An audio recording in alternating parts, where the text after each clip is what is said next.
Countdown for blast off. X minus 5, 4, 3, 2, X minus 1, fire.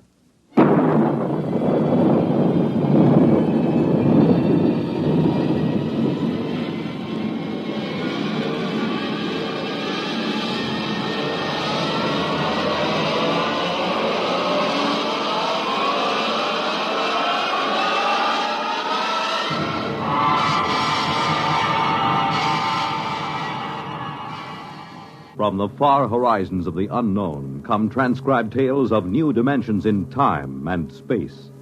These are stories of the future, adventures in which you'll live in a million, could be years, on 1,000 maybe worlds.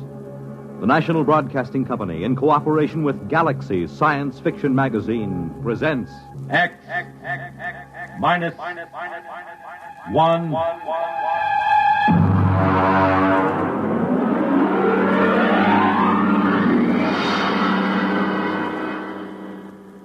This week, the police chiefs of the country are meeting in Chicago for the 63rd Annual Conference of the International Association of Chiefs of Police. Tonight, X-1 is proud to salute them as we present The Lifeboat Mutiny by Robert Sheckley.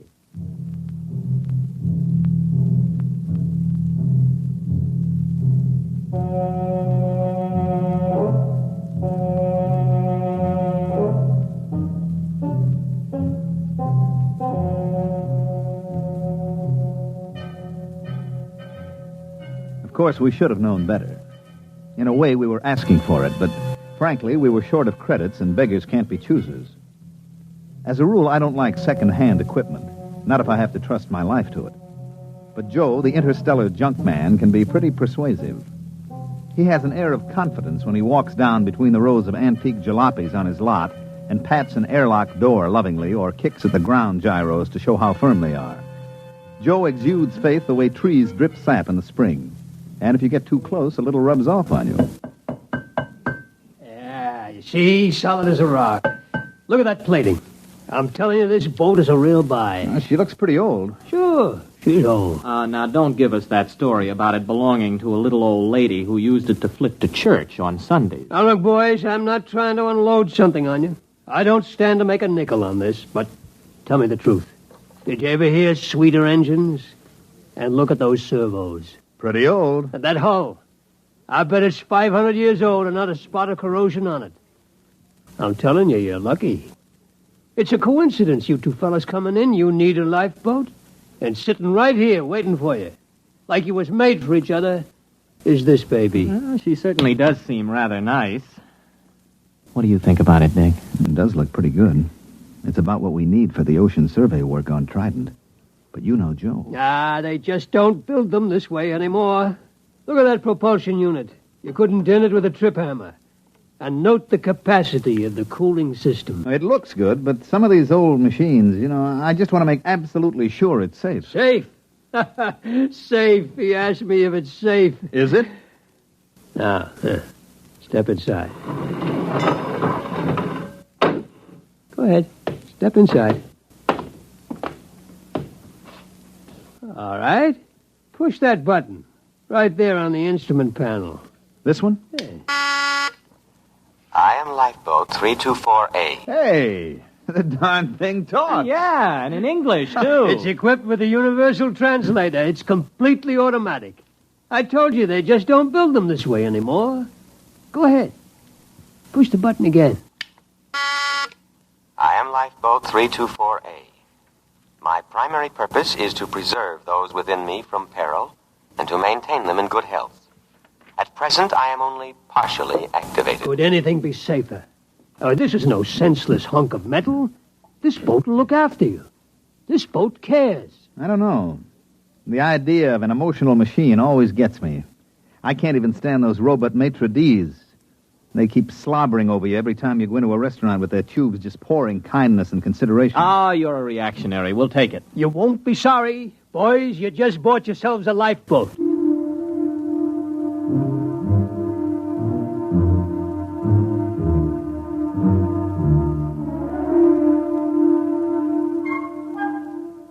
Joe delivered this assurance in the frank and open tones that had helped make him a millionaire several times over. It wasn't that he was dishonest. Far from it. All the flotsam he collected from anywhere in the universe worked. But ancient machines often had their own idea of how a job should be done. They tend to get peevish when forced into another routine.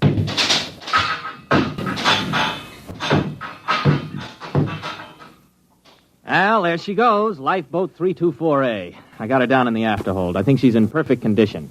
You know, it's just what we need for those oceans on Trident. I hope so. The last thing I bought from Joe was an electric razor. Only it turned out that it came from Deneb 3, where they are slightly reptilian. And an electric razor is used to help them change their skin in the hot months. If you remember, I was in the hospital 3 months, and after the skin grafts, I don't know my ears from my elbow.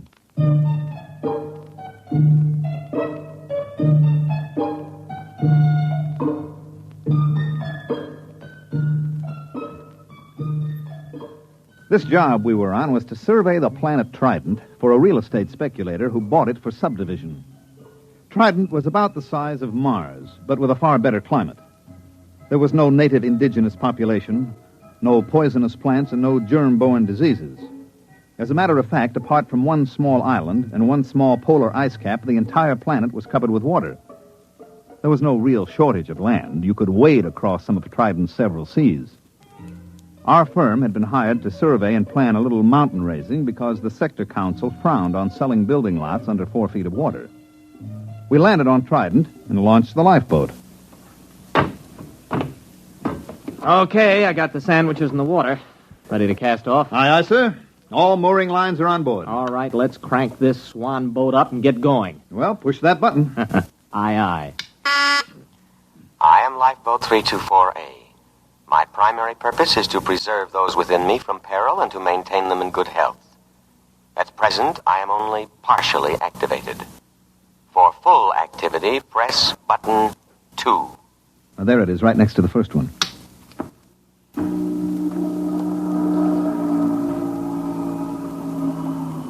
Well? Something's going on back there. Sounds like motors warming up. Hey, that sounds like a short circuit somewhere. You know there's no wheel on this thing? Oh, wait a minute. There's got to be some kind of tiller or control. Well, you look. That's all there are, 2 buttons. Well, then maybe she controls telepathically. I'll try it. Hey, 324A, go ahead slowly.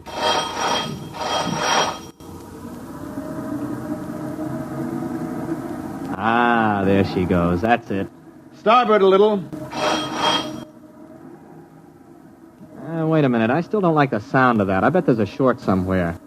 I'm going down to look for it with a circuit tester. Don't louse anything up. I like a boat that works this way. Gives me a sense of power. Hey, 324A, full speed ahead.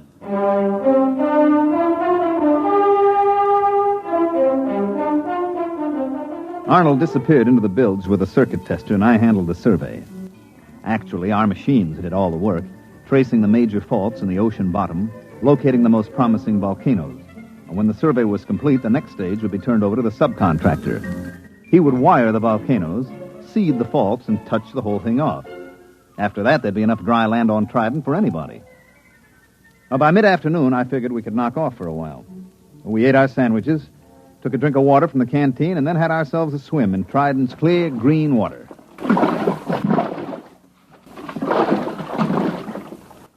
Hey, give me a hand up. That was very refreshing. Oh, yeah. I'll have to get this grease off with sandpaper, but I think I found the trouble. You see, the leads to the primary activator have been removed and the power cable's been cut. Well, why would anyone do that? Well, it might have been part of the decommissioning, but I got it hooked up now. Go ahead, hit the second button. Might as well have this thing working right. Okay, here she goes.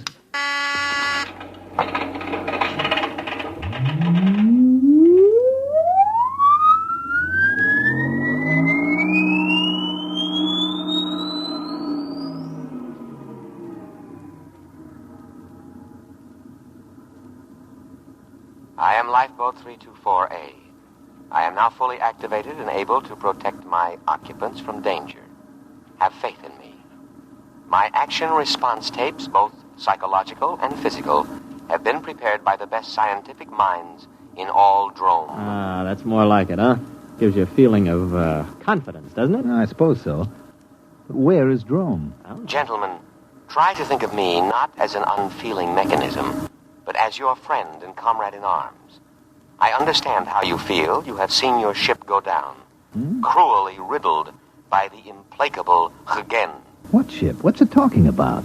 You have crawled aboard me, dazed, gasping from the poisonous fumes of water, half dead. Oh, no, wait a minute. You mean that swim we took? You got it all wrong. We were just surveying. Half dead, shocked, wounded, morale low. You were a little frightened, perhaps, and well you might be, separated from the Drome fleet and adrift upon an alien planet.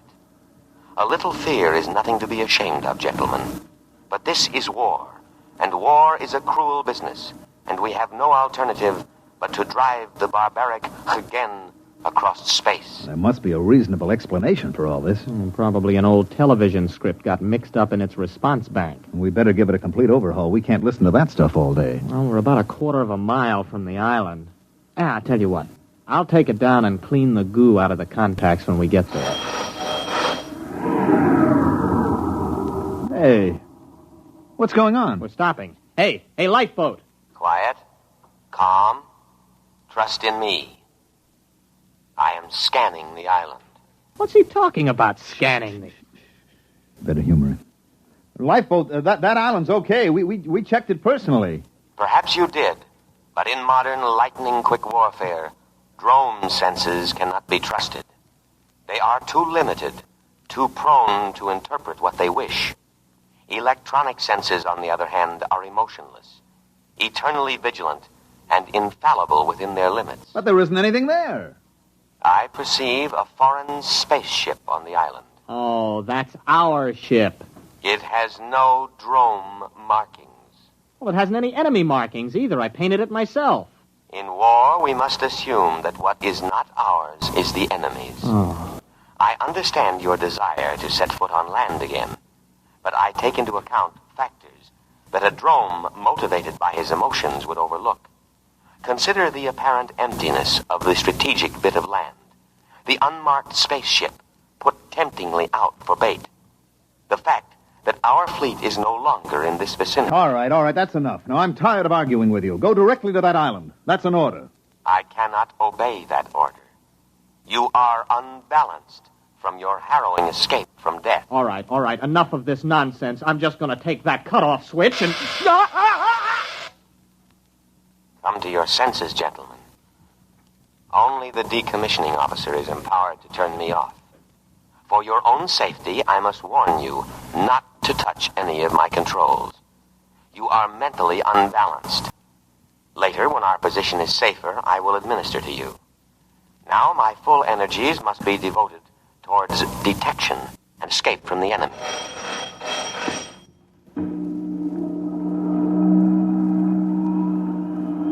Where are we going? To rejoin the drone fleet as soon as I can find it.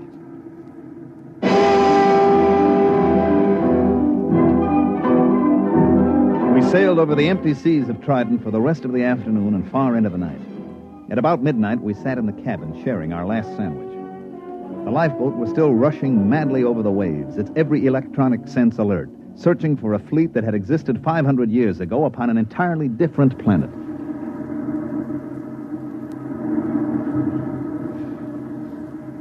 Oh, why didn't I pack more sandwiches? Do you ever hear of these drones? Yeah, vaguely. They were non-human, lizard-evolved creatures. Yeah, they lived on the 6th planet of some little system near, Capella. The race died out over a century ago. Mm-hmm. And the Hagen? What about them? Also lizard, same story. Wasn't a very important war, you know. All the combatants are gone except this lifeboat, apparently. And us. We've been drafted as drone soldiery. You think we can reason with this tub? Oh, no, I don't see how. As far as this boat is concerned, the war is still on. It can only interpret data in terms of that premise. It's probably listening in on us now. No, I don't think so. See, it's not really a mind reader. Its perception senses are geared only to thoughts aimed specifically at it. Yes, sirree. They just don't build them this way anymore. Oh, I wish I could get my hands on Joe. And you know, it's actually a very interesting situation. The machine is acting very logically upon no longer existent conditions. Therefore, you could say that the machine is the victim of a systematized delusion. You mean the lifeboat is just plain insane? Well, I believe paranoia would be the proper designation. But it'll end pretty soon. Why? It's obvious. The boat's prime objective is to keep us alive. Our sandwiches are gone, and the only other food is on the island. I figure it'll have to take a chance and go back. Gentlemen, at present I am unable to locate the drone fleet. Therefore, I am turning back to scan the island again. Fortunately, there are no enemies in this immediate area, so I can devote myself to your care. Oh, you see, it's about time you got around to us. We're hungry. Feed us. Of course. Immediately.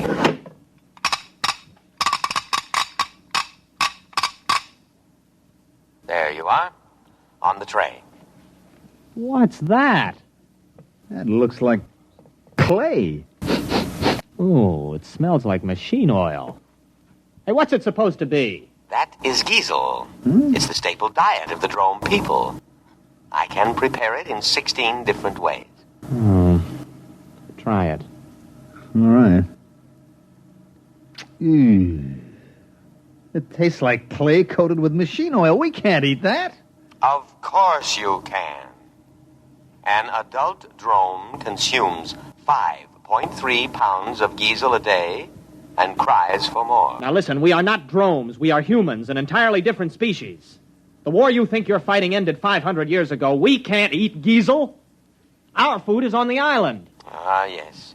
Your delusion is a common one among fighting men. It is an escape fantasy, a retreat from an intolerable situation.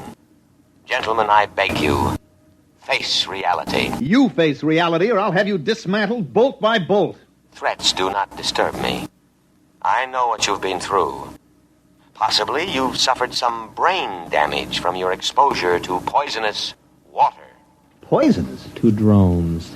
If absolutely necessary, I am also equipped to perform physical brain therapy.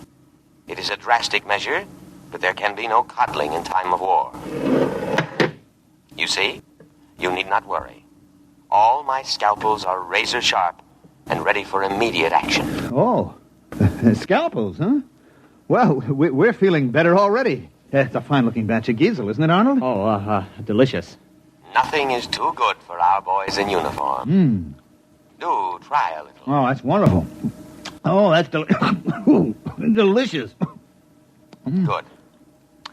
I am moving toward the island now, and I promise you in a little while you will be more comfortable. Why? The temperature here is unbearably hot. It is amazing you haven't gone into a coma. Any other drone would have.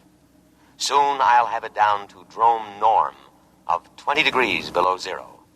And now I'll play our national anthem.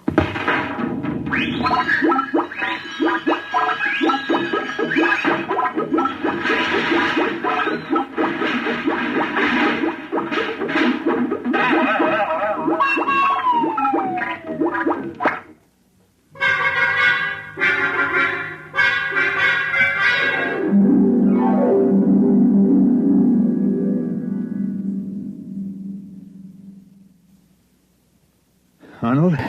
What? I'm cold. Well, you should be very comfortable. Drones live at 20 below zero. We're drones and no back talk. Those cooling tubes are all frosted up. Yeah, I just wrote my name in frost in the porthole. Hey, wait a minute. Wait a minute. I got an idea. Just follow my lead. Why not? Lead on, fellow drone. Give me the canteen. What are you doing? Just gonna get a little exercise. Gotta stay fit, you know. That is true. Here you are, boy. Catch. Look out, that canteen's heavy. Just throw it right back, boy. Just heave it right in. Come on, let's see your curve. Be careful with that receptacle. It's filled with a deadly poison. Water. Oh, we'll be careful. Here we go.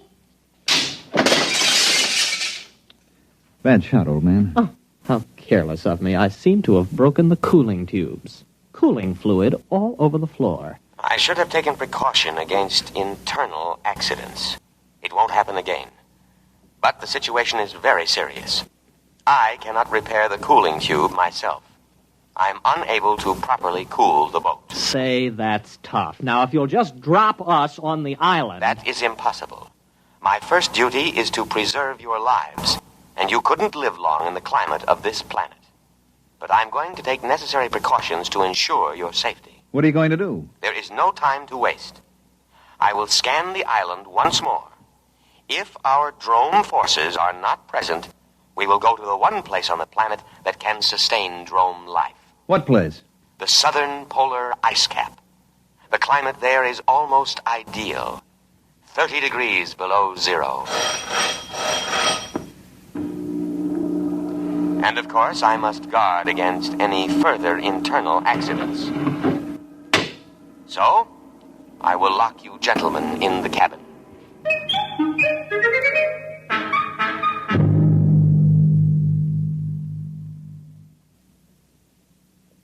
Think. I am thinking. Nothing's coming out. Well, we've got to get off when he reaches the island. It'll be our last chance. Now, look. We know his internal scanning isn't very good. When we reach the island, maybe we could cut his power cable. Oh, you couldn't get within 5 feet of it. He's got an electric charge on all the controls. I am now scanning the island. Place looks fine today. Oh, sure does. I'll bet our forces are dug in underground. They are not. I scanned to a depth of 100 feet. Well, under the circumstances, I think we should examine it a little more carefully. It is deserted. I cannot let you endanger your lives by going ashore. Drome needs her soldiers, especially sturdy, heat-resistant types like you. We like this climate. Spoken like a patriot. I know you must be suffering, but now I am going to the South Pole to give you veterans the rest you deserve. Wait a minute. You don't understand. We're operating under special orders. We weren't supposed to disclose them to any vessel below the rank of super dreadnought. We're a suicide squad. Yes, that's right. Especially trained for hot climate war. Our orders are to land and secure that island for the Drome forces. I didn't know that. You weren't supposed to. After all, you're only a lifeboat. Land us at once. I couldn't guess, you know. All right. We'll head for the island. Arnold, it's going to work. Why not, as long as we tell him the truth? The beach is only 50 yards away.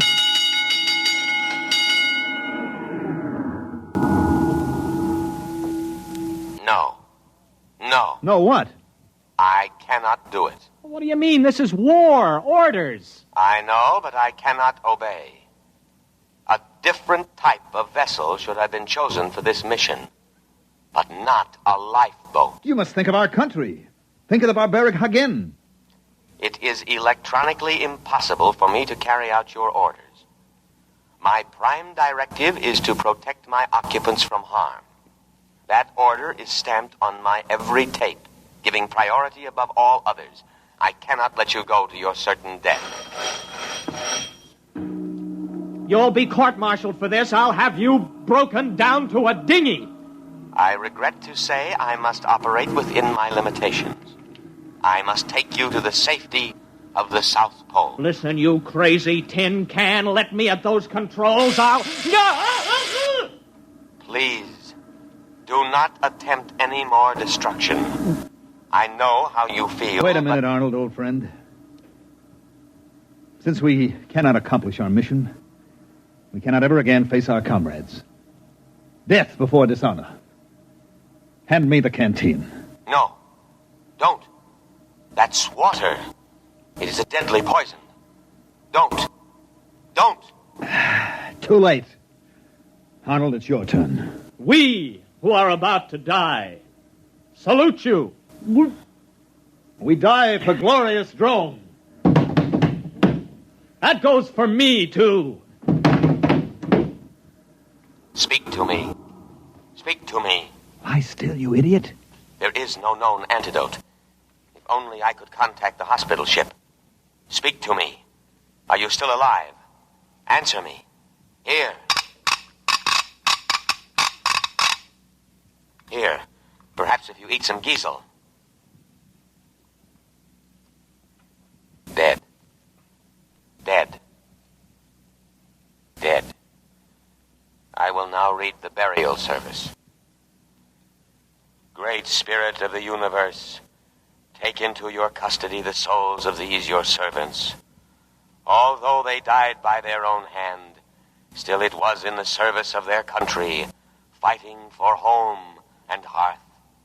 Judge them not harshly for their impious deed. Rather, blame the spirit of war that inflames and destroys the spirit of all drome. And now, by the authority vested in me, by the drome fleet, and with all reverence, I commend their bodies to the deep. Ow! Shut up. Accept them, O ocean, for many brave hearts are at slumber in the deep. Float quietly. What's the lifeboat doing? It's still hanging around. Just pray the drones didn't believe in cremation. Sleep quietly, brave spirits. I will now play the drone national anthem.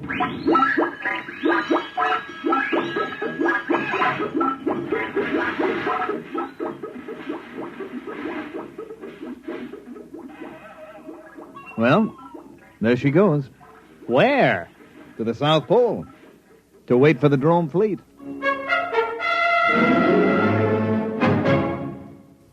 You have just heard X-1, presented by the National Broadcasting Company in cooperation with Galaxy Science Fiction Magazine.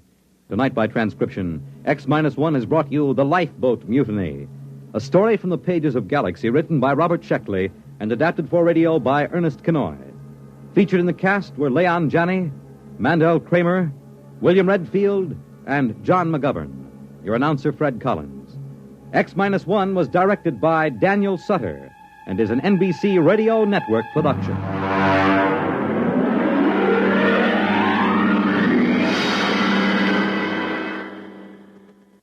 X minus 1.